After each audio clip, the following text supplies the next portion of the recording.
Good evening and welcome to Primetime News. We are live on air and online at onespotmedia.com, and a special welcome to if you're watching on TVJ International in the Cayman Islands. I'm Archibald Gordon. And I am Andrea Chisholm. Now with a preview of what's to come in business news, here's Giovanni Dennis.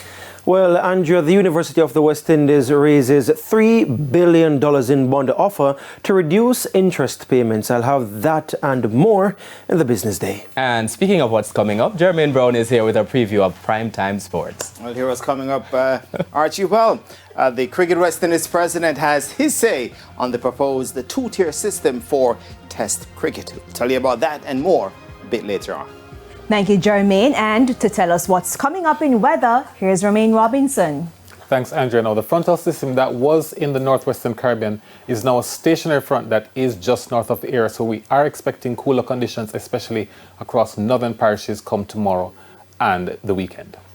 Much more coming up in the weather report and forecast later in this newscast. There's also sports commentary at E-Prime. But before the break, the feedback question. And this evening we're asking, are there any other approaches? Let's do that again. Are there any other approaches you would recommend to deal with stray cattle? I'm really looking forward to the responses which are coming up later on. You can share yours on facebook.com/television Jamaica, and you can post on X at TVJ News Center. Stay with us. Primetime News returns right after this break.